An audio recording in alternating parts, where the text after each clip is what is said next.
Let me know when recording has started. Has commenced. Hoova.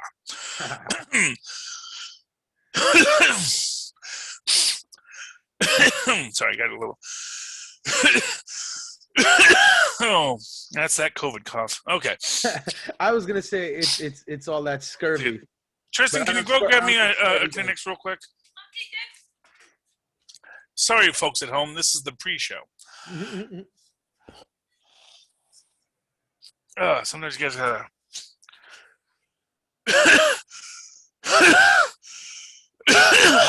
There we go. Got to get that unproductive cough to a productive one. Okay, at your nose. Pop the ears. Okay, me. Alrighty now. In a world of capes and lunatics, gods and monsters, there are those who stand between we, the human race, and those witches, robots, mutants, and others who threaten our species. Are they the heroes or the villains, or are they a mixture of both? The agents of S.W.O.R.D., the agents of S.H.I.E.L.D., and those in secret. We will investigate them all, for this is Enough Said. Avast me, hearties, and welcome once again to Full Stream Ahead, your internet sailing through the blue of the universe as we explore what we have. I'm your host, Charlie, the Professor Esser, and with me, as always, is my skinny rich friend.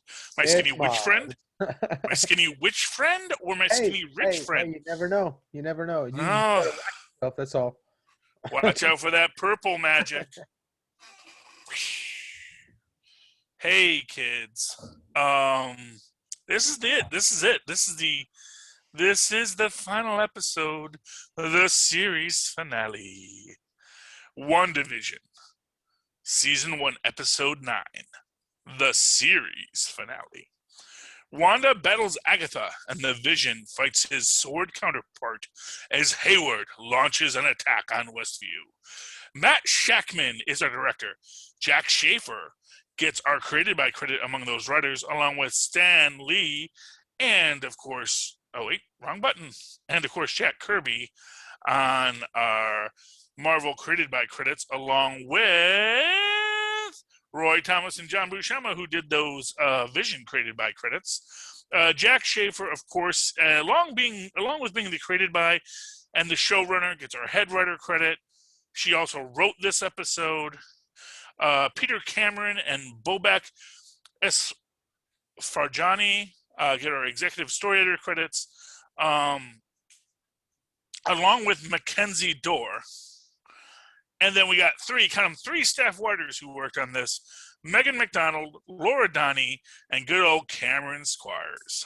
All right. Yeah, so this is neat because, of course, this is our post Agatha All Along and post previously on episodes where we got all of the history. And, here's what I find most fascinating. Obviously, there is a lot of talk on the internet about, they didn't give us this and that and the other. But what I actually found most interesting that was all of the really, big fan theories that, of course, I immediately dismissed as being too obvious are all the ones that came true. So, yes, the book is the Darkhold. Yes, there is another Vision. Yes, there's going to be the fight. Yes, it was Agatha all along, and she actually was evil. And that Wanda wasn't doing it to save a group of people. It really was her knowing she was doing something wrong, just because her grief made her blind to her sense of moral direction. Yeah, exactly. And that is really what the whole moral of the story is that it was actually Wanda all along. Although with the revelation of the Darkhold, there is a secondary aspect of this, which is it may have been the Darkhold all along. Right, because considering the final post-credit scene, I mean, there's two hypothetical expressions of the entity of Wanda. And Well, one may not yeah. necessarily be may not necessarily be privy to all the things the other version is doing.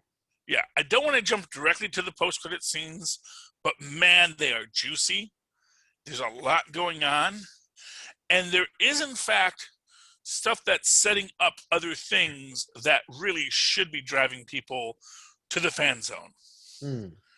And this is something I've said in other podcasts, is that this, I think, is why this series in particular was a great series to step back into the MCU with. And also why I think the MCU does have this cultural dominating spot, in the same way that The Mandalorian did. That why Disney Plus is just owning everybody right now. It's because I realize Disney understands it's not about watching their shows. I mean, they definitely want you to watch their shows. Everyone likes you to watch their shows. But what really drives the shows is the community of the shows. Is the idea that we're all going to get together. We're all going to talk about these shows. We're all going to build out these shows and make these shows fun to watch and have this community watching these shows together. You can't come up with theories if you binge watch the whole thing. And we can't talk to each other about theories and have expectations for whether or not they will pan out. And that whole cultural scene is different than what Netflix does, for sure.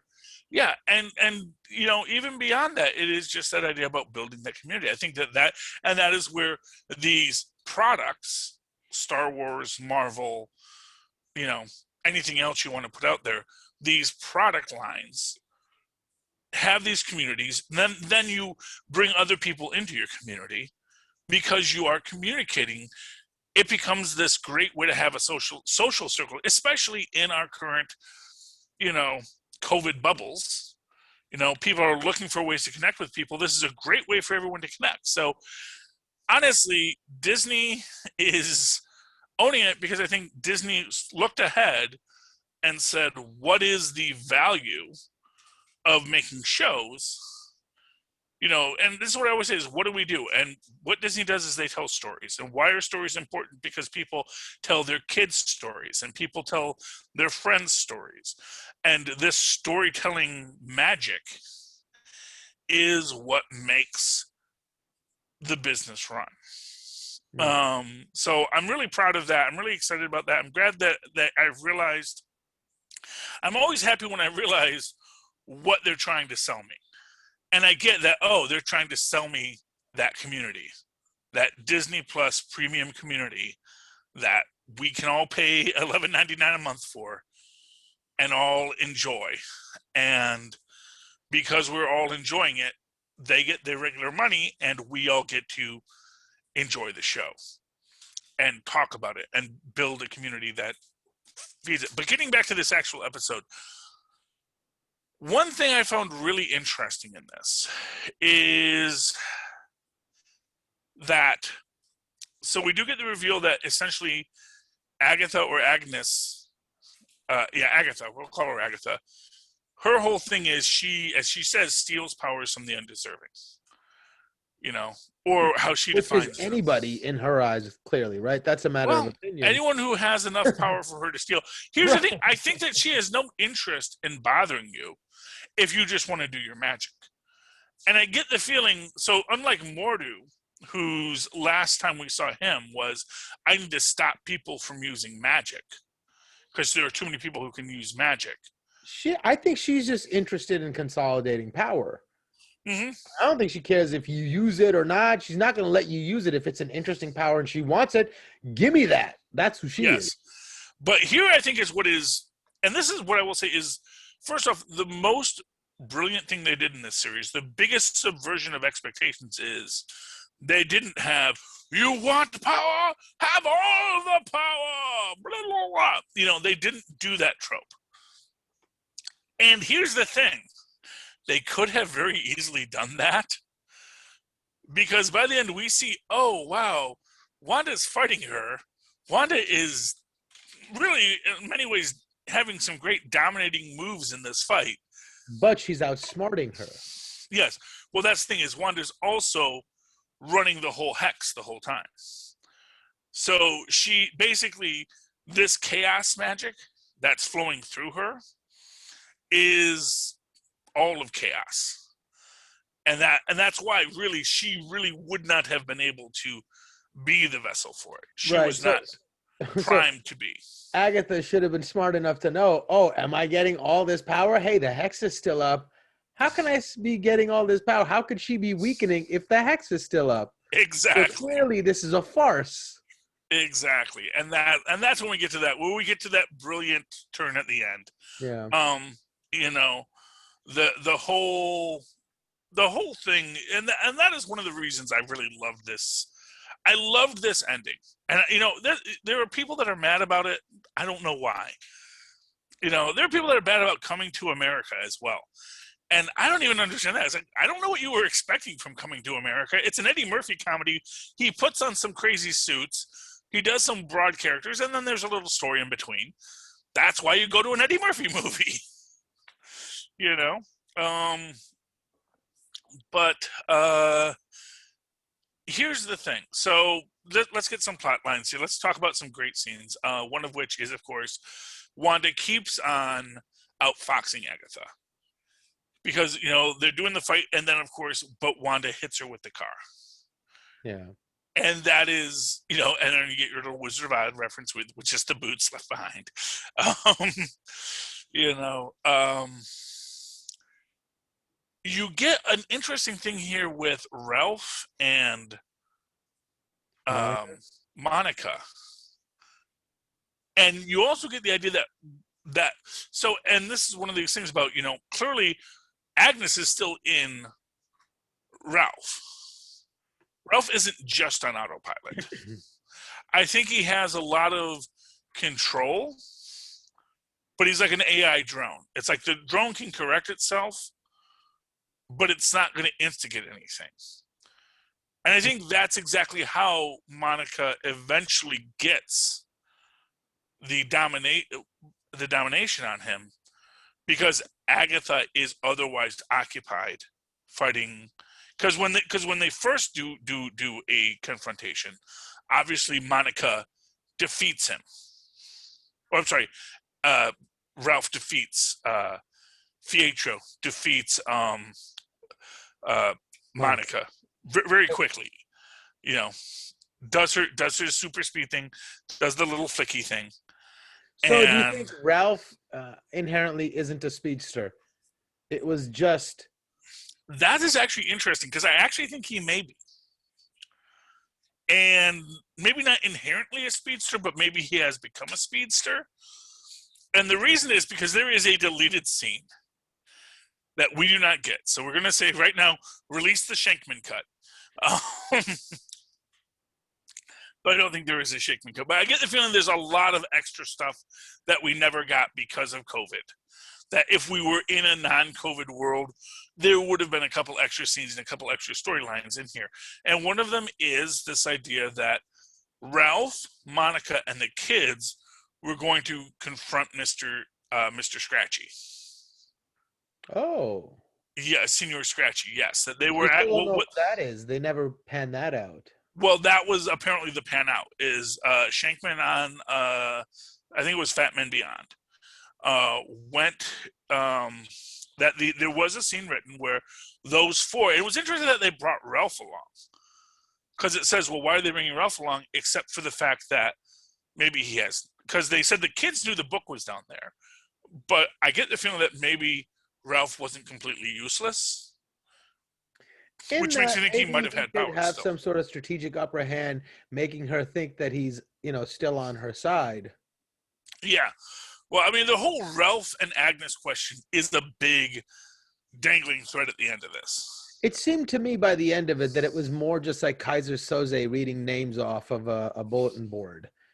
Like she was just making up Ralph, and she knew this kid Ralph that she turned into this, so it was an easy name to remember. So as part of her improv, that was just one like little go-to thing that she had. I mean, yeah, I do think that's entirely possible that it was not, that she never really was.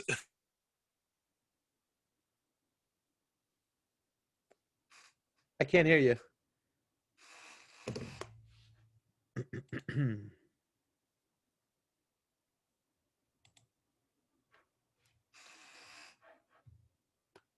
Hey, can you hear me? I can't hear you. I can't hear you. No. Unstable. Oh, Tristan, there can we you go. check? Okay, Tristan, check the Wi-Fi. Wi-Fi may be getting a little hot. Is it overcharged? Okay, there we go. Yeah. If the Wi-Fi gets a little overcharged, it gets all excited. All But right. so I wonder if Ralph actually either was or is a working actor, because he's got a house in New Jersey, and it does seem to be that this is Ralph's house. Now maybe it's his parents' house that he just inherited. No, but his name's on like the Con Ed bill, so. Yeah. Well, I mean, he may have inherited. That's why I said he may have Oh, inherited his gotcha. parents' house. Gotcha. So he may be from Westview, New Jersey. He was or is an actor. Maybe he has some money saved, or maybe he actually, maybe he's the face of hemorrhoids in in New Jersey. Although, is it just He me? has the Well, work out there that he's getting his residuals from. right. I was just thinking he looked much younger in his headshot, but I was like, that's all headshots, right? Yes, well, he has his headshot. Yeah, and he has the one where he looks young and the one where he looks old. Because, Fair enough. as I pointed out, the most fascinating thing about this is when they cast him. I was thinking, wait, isn't he like way young? He's actually like 34. He's actually older than the real Pietro and Wanda. Huh. And it's like, oh, wow, he just has a baby face. So, yeah, he's leaning into his baby face, which makes me think he might have been a child actor. Right. Like Mr. Shankman, because he also was a child actor. And the idea that, yeah, he has his money. He is an actor. Maybe he had a short-lived sitcom, on ABC at some point. Maybe he and Urkel had a crossover. We don't know. But the idea that so exactly, because this is my big crazy fan theory. We will see Ralph Bohner again. But here's what's going to happen. He's going to get his 15 minutes of fame. He's going to meet someone who's going to say, you know what, you need to rebrand yourself. Bohner, it's a bad name. You should call yourself Simon Williams. And he's going to be Wonder Man. And then we're going to get him back with White Vision when we eventually do the next season of Simon and Vision. In fact, it'll be called Simon and Vision. Like Simon and Simon, but Simon and Vision. And they're going to solve crimes. No, but let's get to Vision and Vision first. Right. I mean, in the beginning of the episode, you should have said Vision fights off his hex construct version of himself. Well, or the hex construct Vision fights off the robotic Vision. It's basically Godzilla versus Mechagodzilla. No, but Mechagodzilla is the real Godzilla in this case. Is he? Because that's the question. Well, that's the Ship of Theseus question. Right. But he's more Vision than, it's like, I guess if it brought him into reality, but the history of Vision lies, like the marks, the movement of time were left on that Vision, But here's the question. Here's the thing. So, and that, of course, is our big library scene. Is Hex Vision does a Ship of Theseus paradox or logic paradox on White Vision.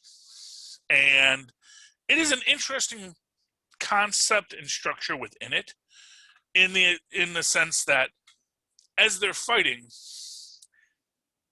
Hex Vision pulls the traditional how do you defeat a robot, you give it a logic puzzle. Because he says, I am here to destroy the Vision. He says, yes, but am I the real Vision, or am I merely a conditional Vision? And then he goes, because he knows he is a robot, and he says, please elaborate. And this goes back to what was said in Infinity War, where Bruce says there's a lot that goes into Vision, and maybe the best parts aren't in the Mind Stone. But at the very end of this episode, we have Wanda say that Hex Vision is the Mind Stone that is always within her. And this goes to my deeper theory on all of this. It was a personification of that energy. Well, is it though? That's the thing. So, and this goes to the entire question of the Darkhold. Now, as you and I both know, why would he walk, talk, and act like a Vision, but not have the memories of a Vision if it wasn't that manifestation of like the personification of that energy? If it is at all, I thought she was just saying it as a metaphor to be nice to him, because what he really is her memory of Vision. Or does the Mind Stone have its own agenda? Okay. Here's the thing. Now, I always say don't go by what's in the books, but obviously they did go by some of the stuff that's in the books, because they did have it be a crazy lady meltdown, be the impetus of all of this. But within that is this idea that the Mind Stone has been manipulating things all along. But the Darkhold is also manipulating things all along. And if we go back to Agents of S.H.I.E.L.D., and also apparently it was the same book showed up again in Runaways, that this book has a habit of disappearing from custody and showing up where it wants to be, and almost always looking for people that have a quest and a desire to manipulate. And that's the point. If we go to the comic books, the Darkhold is actually one of the objects of power created by a character by the name of Chthon, CH''THON, which is, apparently it might be a Lovecraft, like the word might be from Lovecraft, but the fact is that because Lovecraft just says it exists, like sort of, what's his name? Sumagorath. Like Lovecraft wrote the word Sumagorath, but did not say what Sumagorath was. So as a result, Marvel could use Sumagorath and define it without it actually crossing into rights issues with the estate of H.P. Lovecraft. And H.P. Lovecraft is now public domain. So no one has to worry about any of this stuff anymore. Which I think is actually why we have Marvel Conan books again, because Conan is actually public domain now. So, yay, Conan. So Chthon created the Darkhold as his method to get back to Earth after Chthon was sent out of Earth by the elder god Gaia. Now, in this episode, there is one of these moments where Agnes, when she actually starts talking about the Darkhold, saying there's a chapter in the Darkhold about the Scarlet Witch, she is standing in front of a sign that says, with the power of Mother Earth, which is basically this great cleansing project. Get things cleansed with the power of Mother Earth. Mother Earth, of course, is who cleansed the Earth of both Chthon and Set.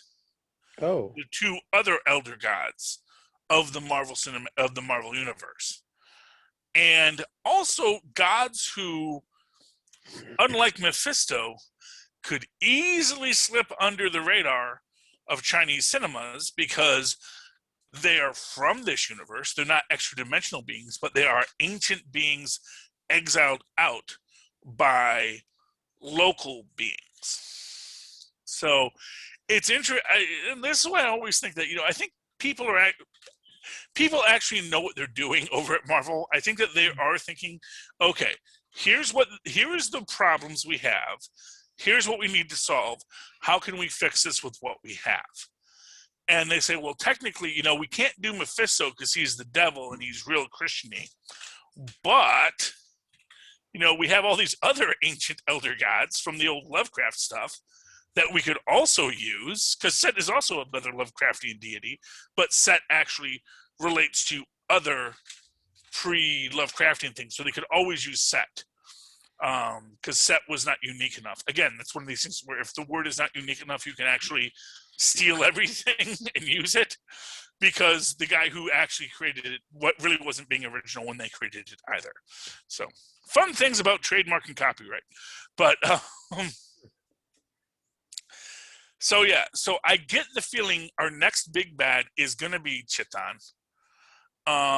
In the Marvel Universe, despite what anyone else thinks, I think Chiton is going to be the looming specter. I think we're going to get our Kang in Ant-Man and Wasp, Quantumania.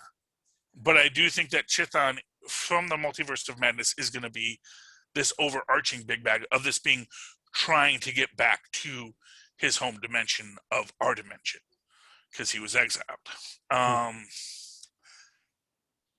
Another interesting point in this that I noticed today is that Agatha has purple magic, and so did Hela from Ragnarok, suggesting that Hela might also have been corrupted by the Darkhold.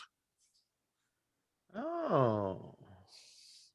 So there's there's a lot of layers that could be going on in this. I don't know 100% what is or what is not what's going on, but I think there's a lot that we're going to have to unpack going forward.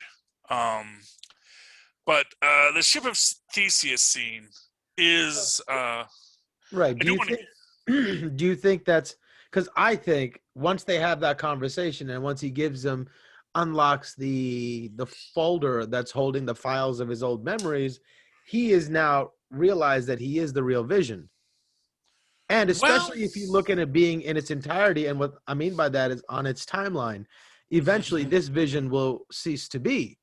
And the only one representing the mantle of carrying on the decision-making of this image, of this entity that everyone has agreed exists,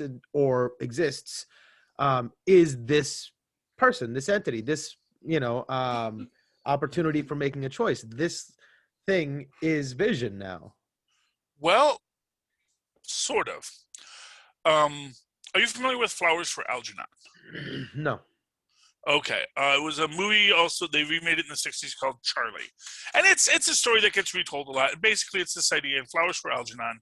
They're performing this experiment on animals to increase their intelligence, and this is sort of also, I think, kind of the inspiration for The Secret of Nim or Mrs. Brisby and the Rats of Nim.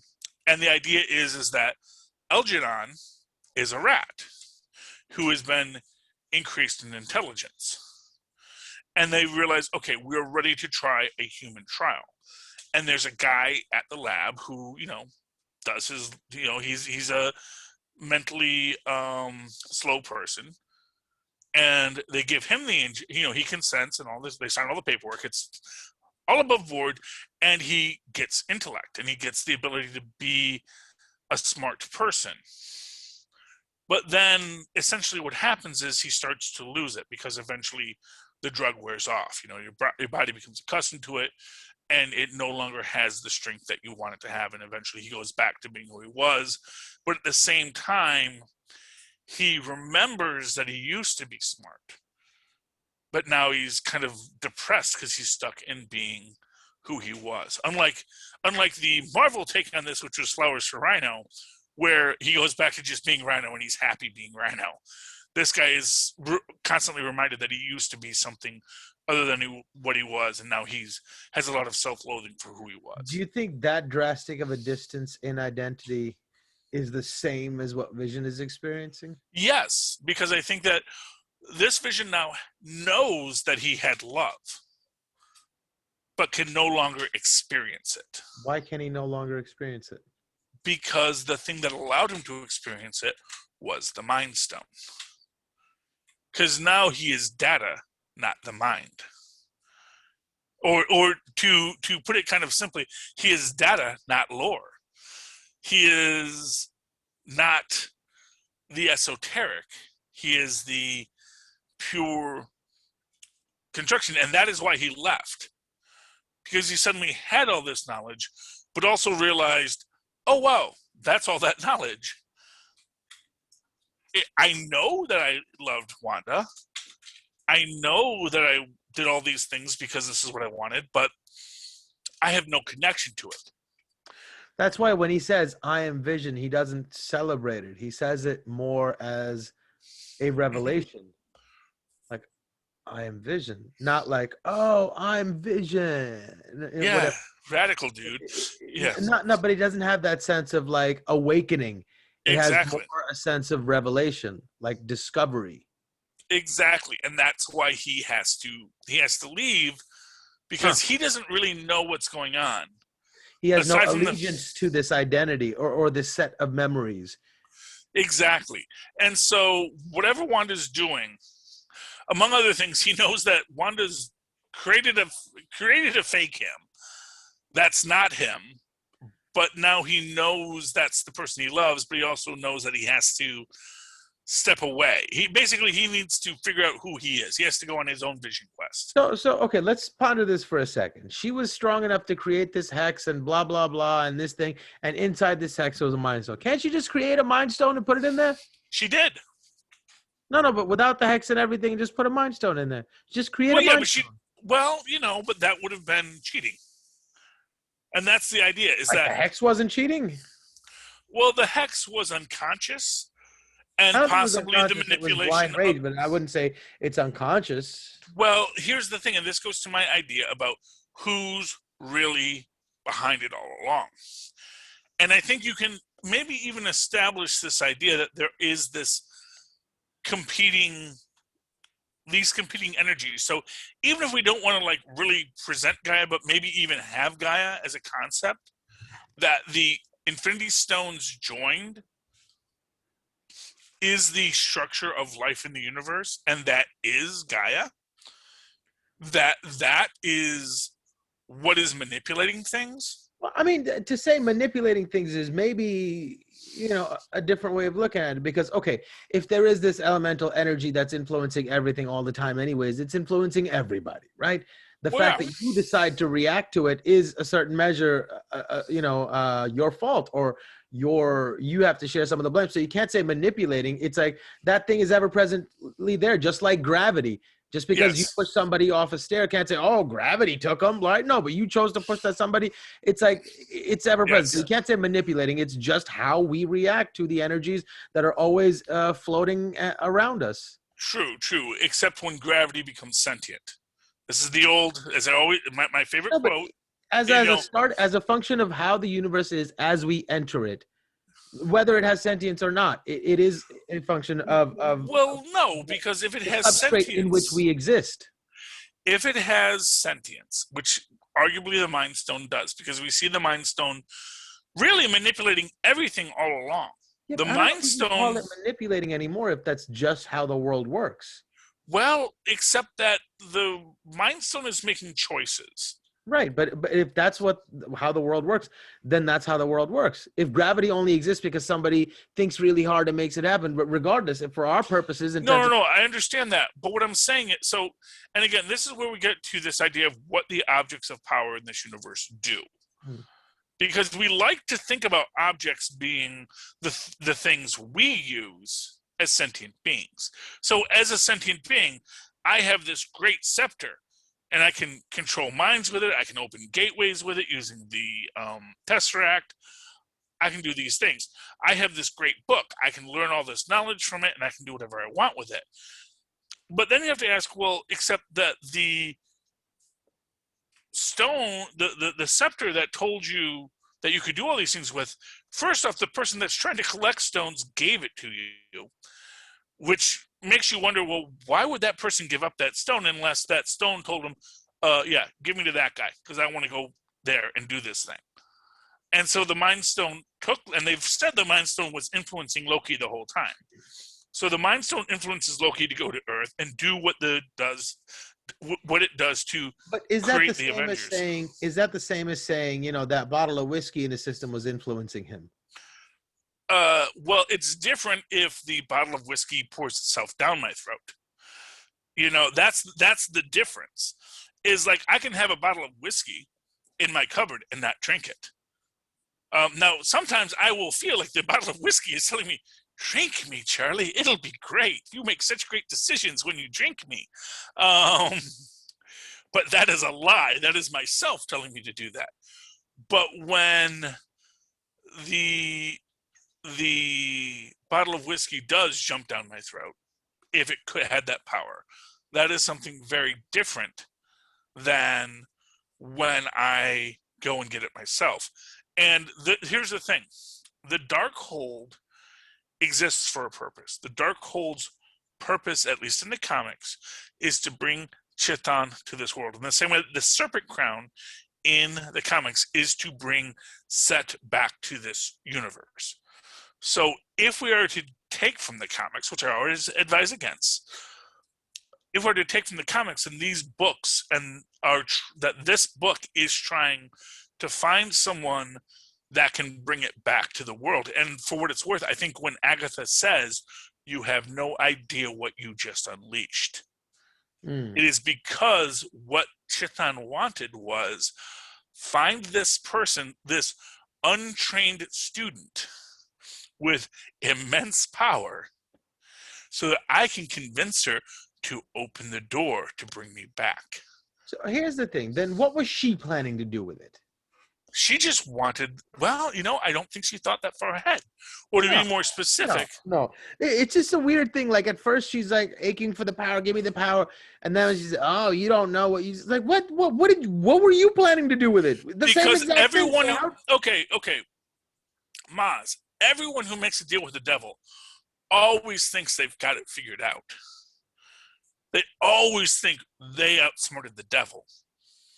That's the point. They genuinely think it's worth it, Yeah, but the idea was that she felt, okay, there's a Scarlet Witch. I can take her power, and because I have my knowledge, I can keep Chthon at bay. I'm not a fool. I know what Chthon is. I know how they're trying to. I know how Chthon's trying to manipulate me. But quite frankly, I've avoided him for the last 400 years. It almost sounds like she's chasing him for the last 400 years. That's what it sounded like to me. Oh, see, I mean, I guess it's as it said, am I moving away from you, or are you standing still? It's sort of that question of, I don't think Agatha wants to give up her, and this is what we see when we go back to Doctor Strange and what Dormammu was doing, who also has purple magic, which suggests that maybe Chthon ran to the dark dimension.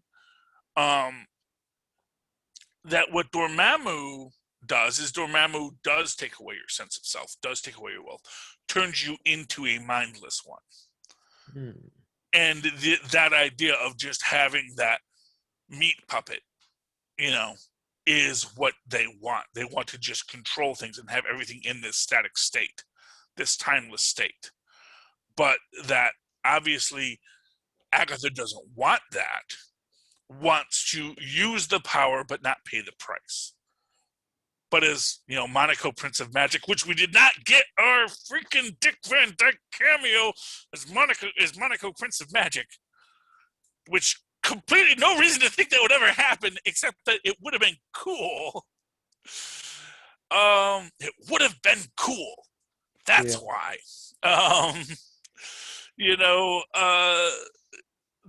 That is what is missing here, and that is the idea that magic should always has to have a cost. Magic always has to have a price, and the idea that you can get to use it without the cost, which arguably is the point of the Scarlet Witch, because the Scarlet Witch is essentially chaos magic, and the cosmos is chaotic.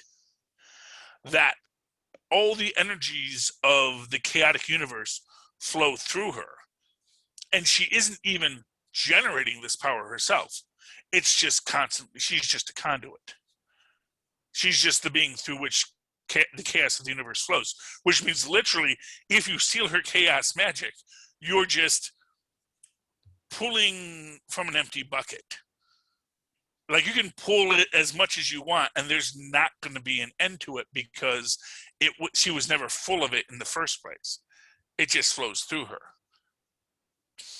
And that's the idea. That's why she's more powerful than the Sorcerer Supreme, because she is attuned to this energy in a way that opens the door.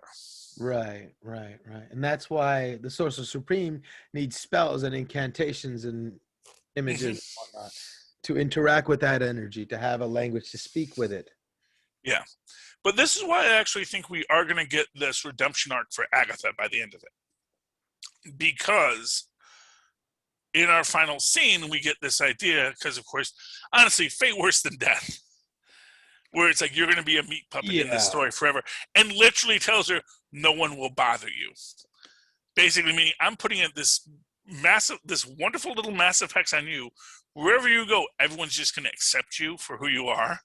But you're also never going to be able to control what you do. So it's literally the mark of Cain. People will not be able to raise their hand against you, but you're not going to be able to do what you want to do.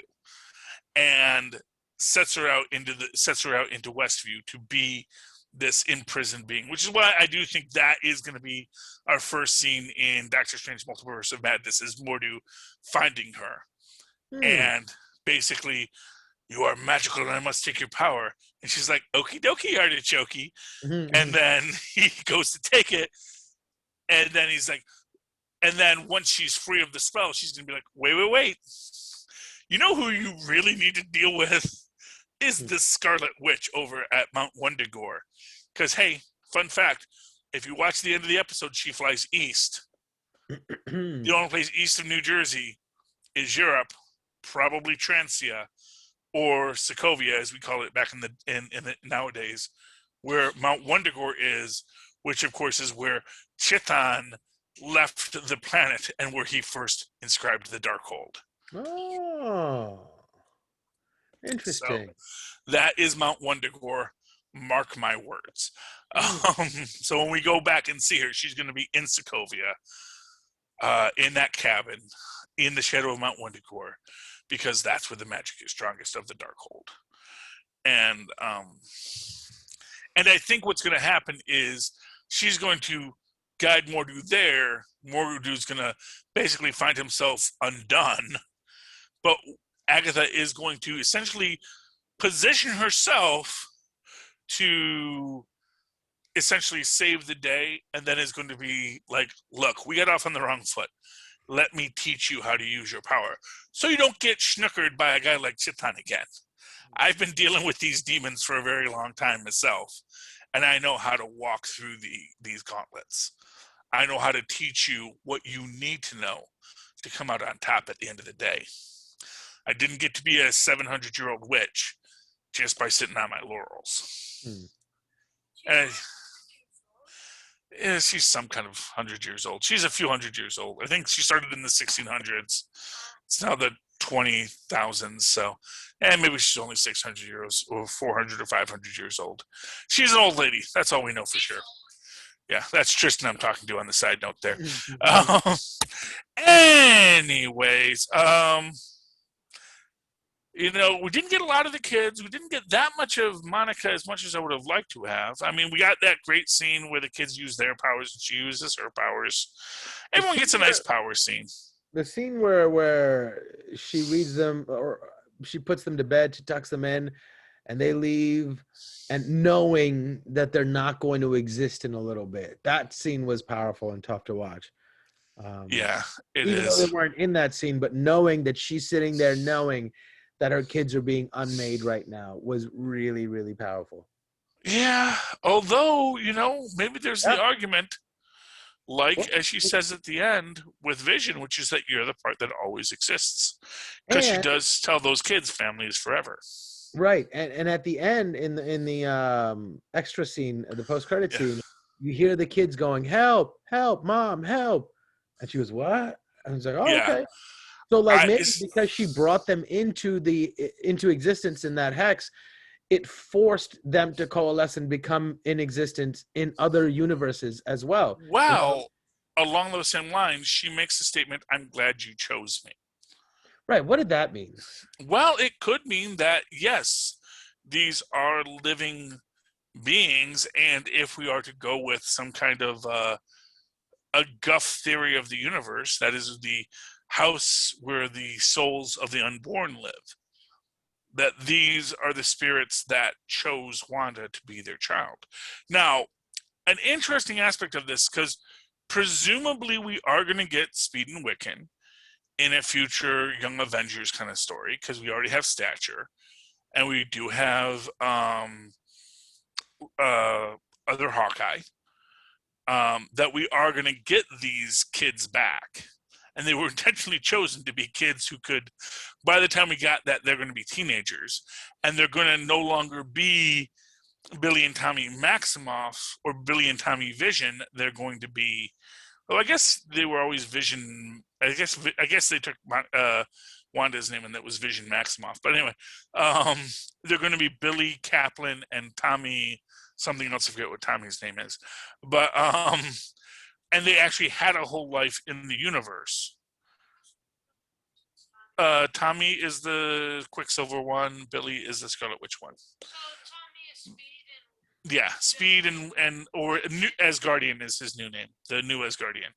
He doesn't go by Wiccan anymore. Although sometimes I think he goes back to Wiccan. But it was a whole thing because he said, yeah, there actually are Wiccans. But if you do want to study witchcraft, that is a legitimate magical path you can follow in the Marvel Universe. And you can study that, and then you can see how your powers can be used within it. So it's interesting how they actually build it out. Let's talk about the runes real quick, because that again goes to Wanda outsmarting Agnes, because they go into the big fight, and then we intentionally see Wanda is shooting her fireballs at her, but keeps on missing, like kind of these wild shots that clearly aren't landing, but they keep on hitting the sides of the wall, and that's where she builds her runes, because she has learned and memorized. Fun fact, although argue that was an interesting thing, like she was in Agatha's mind. It makes me wonder how much she took from there.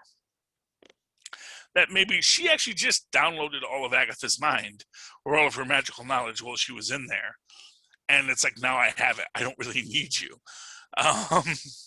Although that can feed into that idea about Vision, White Vision having all of the knowledge of Vision, but none of the theory and esoteric quality of that knowledge.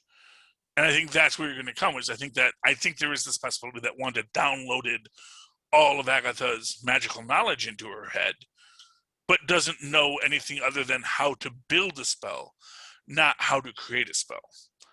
That's the difference between a master's degree and a doctorate. Is a master's degree, you show your competency at using a skill. A doctoral degree is when you show how you understand this skill in a way that can advance the skill itself. At least depending on that is arguably what I've been told about what the PhD process is. I don't know. I've never been that. I'm a high school graduate, so I don't really know about grad school, but that is what I've been told it is. And so I get the feeling that Wanda has that knowledge, but maybe doesn't have the depth and skill of what 300 years with that knowledge would give you, and how to essentially, she can read the spells in the book, she doesn't know how to write new spells. And that becomes the difficulty, but that is the kind of thing that Chithan is looking to manipulate. Because Chithan wants to get back but of course it also has to fight with beings like the Mind Stone that says, I don't want you to get back. That's why I created the Scarlet Witch in the first place. Because you have these cosmic entities playing this cosmic chess with all these little people on the board. Because who's going to dominate the universe, and who's going to be the force? Is it going to be the force of life, or the force of death, or the force of chaos? That's what we get to find out in the future MCU, and that's why we keep on coming back for it. It's okay. So also there were two Wandas in the cabin on the lake at the very, right? So if those are two different versions of Wanda, possibly pulled, because she is a multidimensional being that has the greater control over her expression in each dimension than other beings do. So if she pulled another version, could the Wanda in the Hex have been a version of Wanda that, the Scarlet Witch version of Wanda, or that, our version of Wanda pulled to put her into this situation? Because she still gets to live through it, because it's the same consciousness. She can visit any version of herself. So she's still living through it, but that version of her didn't have the concept of what the broader Wanda was doing to these people. That's why when Agatha wakes these people up, it's a surprise, like, oh my God, how horrible. It's like, you paid a bodyguard to watch you and you find out that he's been doing terrible things to protect you from these people. And you're like, hey, but I didn't sanction all of this. It was that kind of a feeling. So it was like, maybe it was a whole different version of Wanda there from the beginning. Well, see, that's an interesting concept. I mean, one of the ideas that we're seeing here is this, because we see this similar to something we saw Doctor Strange do. But in that when Doctor Strange is passed out, his astral form is doing this. What you're essentially seeing is Wanda splitting her consciousness. So her daytime self is living its life almost as its own meat puppet, as her astral self is doing its own thing. And studying the book, turning the pages backwards. That is a very interesting thing. I don't know if you've ever noticed that. Almost anytime someone reads in a animated or CGI universe, they always read the book backwards. If you ever watch, if you watch a cartoon and watch someone reading a book, they're always reading it backwards. Why is that? I don't know. I assume it's a flipping of the animation cell. Yeah, but they should be smart enough to reflip it to get it to look right. I mean, they should. But then again, how many people notice? Well, exactly. How many people notice that when someone is looking at a book, that the pages are flipping right to left and not left to right? Because we read right to left, but we flip the pages left to right. So it's just an interesting thing that if you look at it, you'll see that the pages are moving in the opposite direction. But then again, they're in the mirror universe, so maybe that's what it is. It's showing that it's Widdershins instead of Diassel. Or maybe she just wanted to see what was on the last page again for context. Yeah, it could be that too. There could be that other reason, but it is something you will see. And basically, it's a thing in cheap animation. Is you'll notice that as people are reading books, it's always they're reading it from the other direction, not the right direction. And I think it just has to do with the fact that they draw it one way, and then when they flip the image onto the cell, it actually just reverses it. It's something someone pointed out to me years ago, and now it's, oh yeah, I've noticed that someone had pointed out this thing about in the 90s X-Men cartoon. If you ever watch Beast as he's reading books, he's always reading them backwards. Even when he's hanging upside down, he's reading them backwards.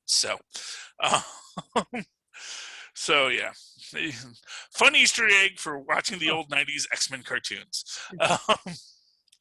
Yeah, it's just cheap animation in that case, but right. But as it is in this case, yeah, she is turning from right to left rather than from left to right. And but then again, that's because it's magic, and who knows what it's supposed to be. Who knows what? I don't know if the language is written left to right or right to left or up to down, or down to up. You never know. Anyway, so yeah, I think that's supposed to be that this is her, that she is basically splitting her mind, and her mind is doing other things, sort of in the same way that Doctor Strange, where I've seen 11 million different ways that this ends, and only one worked, which in an infinite universe, 1,000,005 is like not that many, but we're gonna let him have his day.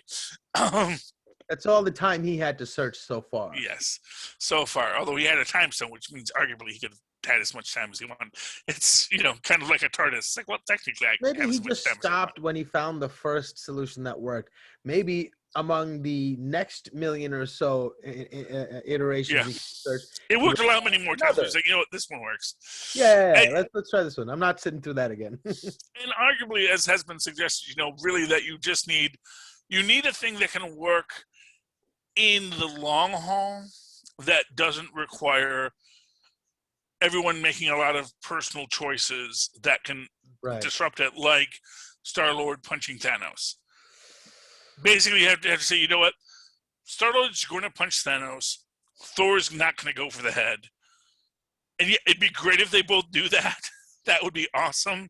But I have no way to prevent either of these things right now. So let me just assume the worst case scenario. Because really, I mean, that's the thing. It's like, maybe it actually works and we get the thing off of him and Thanos, Star-Lord doesn't start punching Thanos for no reason. Then, okay, great. Problem solved. You know, we solve it, we deal with it, we work from there. You know, Thanos kills all these guys, but I've got the Infinity Stones. I go off back to home. They can all die. I don't care. Not my problem. I'm the Sorcerer Supreme of the universe.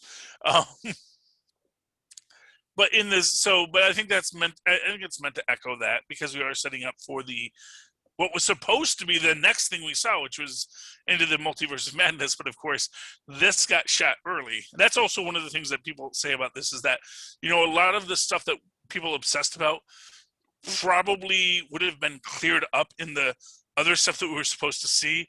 Black Widow. As someone pointed out, you know, we might have mutants in Black Widow, because maybe we're going to meet Ursa Major, or maybe we're going to meet, what's his name? Colossus. You know, maybe we're going to meet these mutants beforehand, or they're going to be referenced in there. We're going to know that mutants already exist in Black Widow. And that's where they're supposed to be revealed, not here. That we're not going to create mutants here because we've already written that mutants already exist, but we don't know that yet. Or it'll be mentioned in Eternals, where we also get the same thing with the Celestials. And there may be a lot more that's going to make a lot more sense once we see that stuff. But we haven't seen that stuff yet because this wasn't the order it was supposed to be released in. WandaVision just got lucky because it was a bunch of set pieces, so that was the one that they could release first. Which just goes to show you how funny television works sometimes. Anyway, here's the biggest question that no one is talking about. The Skrull who meets Monica in the theater, and here's an and again, one of these questions where you're looking at Jimmy, because first off she says, "Hey, command suits you." He's like, "Well," and he does his whole all shucks thing. But then this other FBI agent walks up and says, "You're needed in the theater." Meanwhile, we see Jimmy setting up where everything's going to happen. He doesn't say anything when this girl says, "I need you to go to the theater for debriefing."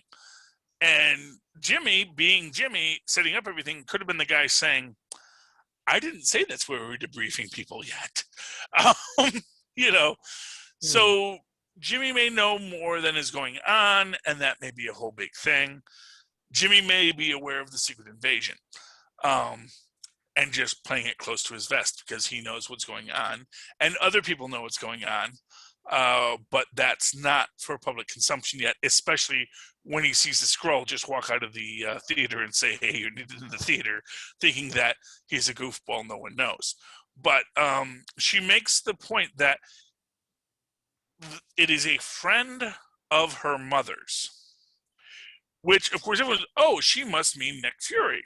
No, Carol Danvers. Could be Carol Danvers, too. That's who I thought. It's like your mom's friend knew you were grounded. She needs your help. And she's always like, you know, she told Captain Marvel, "Can I meet you up there?" You know, and that was what the whole thing was. Where are we going to go? Up there. I've always wanted to go up there. They would never let me. Now I'm going, you know. Yeah, see, now that's an interesting take on it, one I had not thought of, because I was actually looking for the evil. Interesting. Because it struck me, because here's the thing, what a lot of people are theorizing, and that's a good that it's actually Captain Marvel that's sending for her, that Captain Marvel's actually in charge of things, and that's why she's so standoffish, because she's running this whole operation. But the other option that a lot of people thought is that it's referring to Fury. that Fury recommended her for the job, that Fury's the one that got things moving forward as they did. Mm-hmm. But there's a third option that may not be as friendly as implied, which is that it's Talos. Oh. Talos was a friend of Monica's mother, but does that mean that Monica knew that was her friend? And this comes into that question of the secret invasion. And that's the thing. Like, the comic books say the secret invasion is the Skrulls. I want to say, well, no, obviously we've already established the Skrulls as a positive, although the Skrulls could try to take over. I don't think it's going to be that obvious, but now I'm thinking maybe it's just that obvious. And when we wake up with Fury in essentially a simulation of Tahiti, and he's sort of wandering out, kind of like, what's going on? It's like, how long has he been in there? Or like, do they keep him in there and out of the loop? And how often has Talos been Fury the whole time?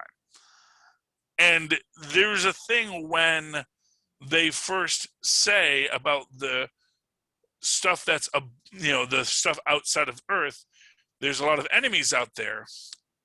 Monica immediately says to Hayward in the third episode, and a lot of allies, suggesting that obviously she knows about the Skrulls, obviously knows the Skrulls are allies, but maybe Hayward doesn't. Maybe Hayward doesn't know how many allies they have, or maybe those allies aren't as positive as they seem.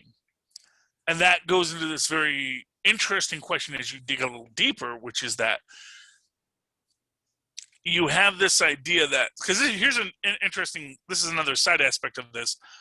I think that Jimmy was stinging Hayward from the start. That this was a sting for Hayward. This whole, like, maybe there was no witness at all.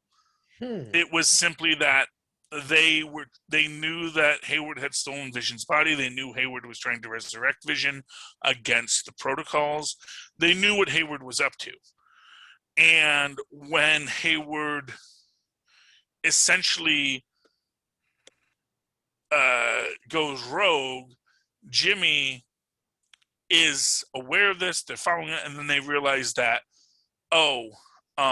this Westview anomaly showed up, and Jimmy has enough sense to not walk into it himself, but then reaches out to Sword to find out what's going to sort of start feeling it out, that Jimmy is actually, again, it was Jimmy all along, that he's trying to figure out what's going on and build this plan that's a little more in depth than anyone else is thinking. That he is actually, he's aware of Skrull infiltration, he's aware of Sword manipulation, and maybe that is where it gets into that idea that no one really was the villain. That actually Hayward even wasn't the villain, as you had suggested yourself, but that he also knows about Skrull infiltration. And he's very worried about it, and he says, I need to get bigger and better guns. Whereas Jimmy knows, no, you don't defeat someone with a bigger gun, you defeat him with a sharper mind, in the same way that Wanda defeated Agnes. And I think that's what we're building towards. I think that there may be this idea that Fury is going to realize he has not been in as control as he thought he was.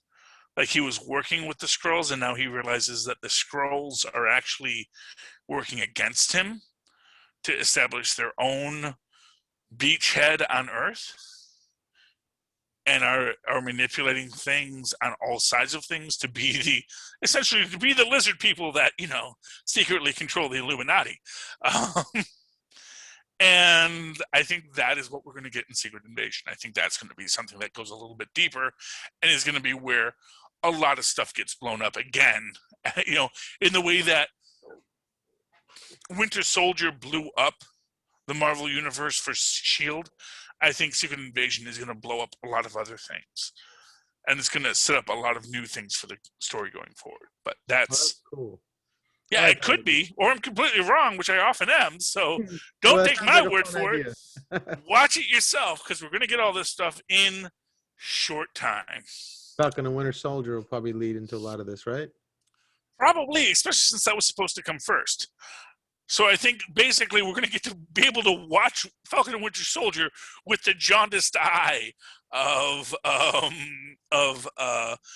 WandaVision. Say, I don't trust anything. It's all force. Now, here's what I'm going to say. If Jimmy Woo shows up, if Jimmy Woo or Darcy shows up in Falcon and Winter Soldier, I will plot. I will just straight up plots. In fact, I think they might be working that in right now. Honestly, the fact that Darcy didn't want to stick around for debriefing is really interesting. So she may be aware of stuff too. I don't know. She's like, yeah, FBI's here. Those 49% of those are Skrulls. So let me get out of here. You know, She may know more than, because again, Darcy, like Jimmy Woo, they're both doing the same Columbo shtick. Everyone underestimates me because I don't present in the way they expect me to present. And they think they have the advantage because I play dumb. And that is there, which is, for what it's worth, why everyone says, why people have been saying we need the Jimmy Woo Darcy mystery series. We need these two in a van solving mysteries. That's what we want. Yes, but we never found out, Tristan. We never found out what happened to Agent Franklin. That is the great question. Although I did love, one of my favorite lines in this was when everyone's talking about what happened to them after they came out of the hex briefly, and that the postman, the delivery guy, just says, "I'm exhausted." Because literally, I mean, for what it's worth, it's not that his life was great beforehand, but it's like all he does now is deliver constantly. And he's stuck inside a mind that he has no control over, in a body that he has no control over. And he just has a catchphrase. And it's got to be very exhausting to do that over and over and over. And his entire existence is just show up in a scene, say his line, don't shoot the messenger, and then wah, wah. He is a living catchphrase. And man, that's got to be heck on a cracker. Yeah, so Wanda did all kinds of awful things to people. And I think the person who got it the worst was, of course, Agnes, because it's happening to her. Everyone else it stopped. Yeah, exactly. And did I say Ralph should change his name to Simon Williams? Did I mention that already? Yes, I did say that. Okay, trying to remember there's so many theories I have to unpack for this, and there's just never enough time. I know we've already gone long, but anything you want to just absolutely get in before the end of this, Mozz? No, I'm super excited to see what this new Vision does, with the understanding that he has a whole new way of understanding his own identity and what that means with the powers that he has, and what he decides to do with it when he maybe doesn't have a central core of what he thinks is right or wrong, or that might have changed now that he's looking at the world through the cold, logical eyes of ones and zeros. Yeah, and there's an idea I had in this, which is, I was wondering if Wanda's eventually going to give him a Wally kiss, where, if you remember at the end of Wally, where Eve, Wally gets back and he's just... I didn't see it.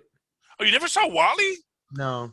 Oh, that surprised me. It's a good film. You might enjoy it. I've been meaning to. I just haven't gotten around to it. Yeah. I mean, here's what I'll tell you. If you like silent films, it's good.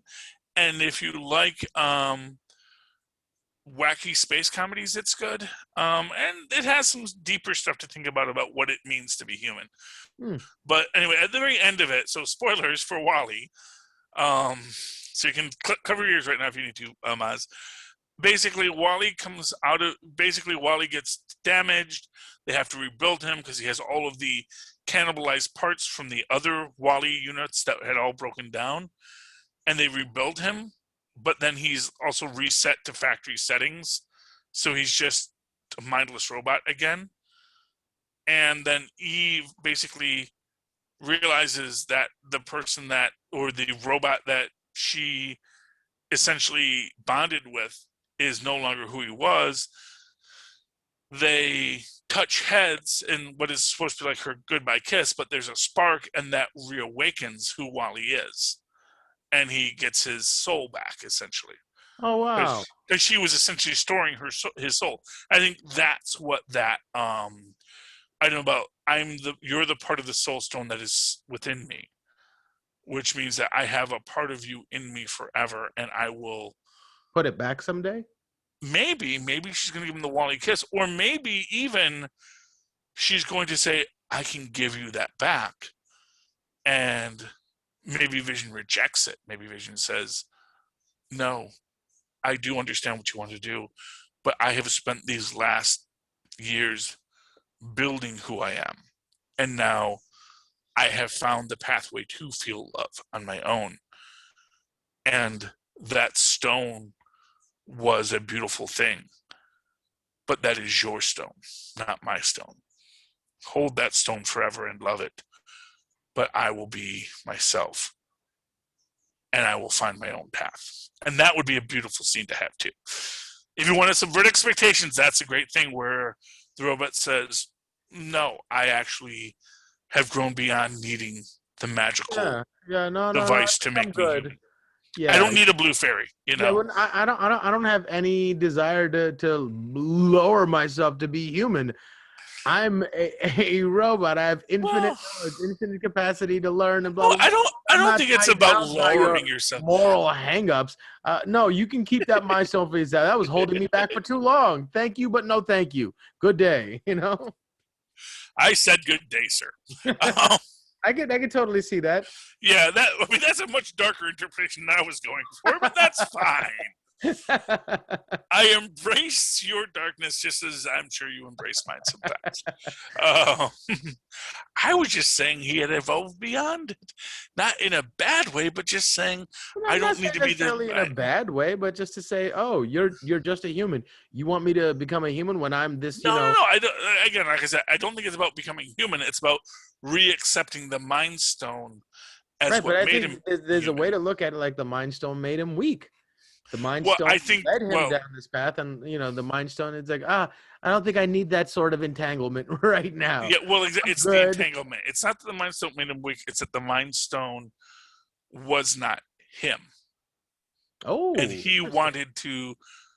He wanted to show. He wanted to be his own being that he had, and it's interesting that among the things that Wanda says that she made that her vision out of was blood, that you are wires and blood and memory and grief and all that stuff, but that she actually does say that he is blood, suggesting that the essence of the vision is, as I've always said, the Horton cells, the idea of the synthetic cells that could regenerate, heal, and grow. And this idea that this vision now has to, as the Simpsons did it before, has to find his soul. When Bart sells his soul, he has to go through a trial to regain what it means to have a soul, to learn how to be a being who has a soul. And that is why I say I think White Vision may come to that point where he rejects the Mind Stone, because the Mind Stone is what it is. I am what I am. And there's more to me than just that. I was a voice without a body, and now I am a body and a voice and a self-direction. And that will be its own form of beauteous, wonderful storyline to tell. So, but we'll see what they decide, because they always think of something better than I do. So whatever I said, that probably will never happen. But if it does, I'll be real happy it did. And then you heard it here first. Okay. Mozz, I hope everyone heard it here first. But they may not have, because they may be listening to this on sub-quality audio equipment, Mozz. It is a sin against cinema. It is a sin against podcasting. It is a sin against everything that you don't have proper audio equipment. But that can be remedied very quickly by going to tweakedaudio.com, using the coupon code SOUTHGATE upon checkout, and get a discount on high-quality audio equipment. Likewise, it's a completely unrelated thing, but if you really don't care about that, you just want to exercise your mind and say, I don't listen to podcasts, friend, except for this one. This is the one time I listen to podcasts, is this show. But in my spare time, I like to do a lot of tabletop gaming where I have a lot of strategies to figure out. And for those people, go to huntakiller.com, get an escape room delivered to your house, help Michelle Gray solve a cold case, and again, use that coupon code Southgate on checkout to save a lot of money. And if any of that interests you, or even if it doesn't interest you, go down to our show notes, go to Amazon.com. You know what to do there. Buy anything you want. I don't care. It's not my business what you want to buy. But if you buy it there after clicking on our show notes, it helps out the show. It costs you nothing, and that's always a great thing. And if you do any of that, or even if you don't, and they want to talk to Mozz Manzoor, how can they do that, my skinny rich friend? Oh, they can email me at mozzmanzoor@gmail.com or find me on Facebook under Mozz Manzoor. That's MOZZMANZOOR. And, of course, you can always write to me in that old-fashioned email way the way our Mozz and Paz once did at superconnectivityblog@gmail.com. That's superconnectivityblog, all one word, at gmail.com. And, of course, follow me on the Twitter as I live tweet the last episode of DuckTales, a woohoo, Monday nights at 7 o'clock, and it's a big, 2-hour finale or hour-and-a-half finale or 90-minute finale. I don't know. That's with commercials at Charlie Esser. That's CharlieEsser. Look for the 2 E's in the middle. For what? For quality. Thank you, Mozz. All right, me hearties. You've endured another fitful slick upon the seas. I don't know. For Extreme Ahead. Please come back again next week. Once again, we're going to do the behind the scenes next week, so that'll be fun. On For Extreme Ahead. Arg. Ladies and gentlemen, you have listened to another episode of deep and probing questions about the nature of the Marvel Comics universe. Come back again next week when we will explore it again. And it may never truly be said. Enough said. All right. Thank you, Mozz. Right on. Sorry for running so late. Yeah, it was the finale. Yeah, I think we had to. There's a lot of stuff to go over. I can't wait to. So, what was Falcon and Winter Soldier filmed before this as well? Yeah, yeah, the original release date was supposed to be Black Widow, Falcon Winter Soldier, Eternals, WandaVision. Good Lord. Then Multiverse of Madness. Yes, this was supposed to be like the end of 2021 after all this stuff started in 2020. Man, they should have just released Black Widow on Disney Plus already. I mean, like, it would have. They should have, but they didn't. But you know what? Here's what I'll tell you. I get the feeling they felt, you know what? I get the feeling that Feige is doing that 3-dimensional chess stuff. He's like, no, we can connect this to I think Feige's like me, but he actually gets to move the yarn. He's like, no, because this does this does do that, to do that, and tweak that, cut that scene with Mr. Scratchy.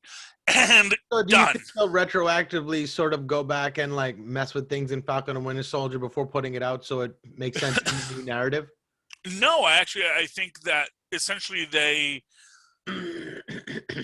knew what they could do and not do. I think what happens is everything they say in everything that was meant to set up stuff in Falcon Winter Soldier, we now get to look back on with a retcon's eye. So it's like proactive retconning is what it winds up being, where something that's supposed to be a hint in this is gonna now have backup after the fact that was actually meant. It was meant to be after the fact, but now it's before the fact. So we're going to get a lot more when we get to Falcon and Winter Soldier. So it's going to be crazy, Mozz. I don't know. I haven't seen any of this stuff yet, so we'll see. I know. That should be fun. And I'm still waiting for like some big reveal in the last behind the scenes. Like that's where we're going to meet Dick Van Dyke. He's going to go say, magic always has a cost. Kazam. All right, Mozzie. I will talk to you later. Have a great night, man. You too.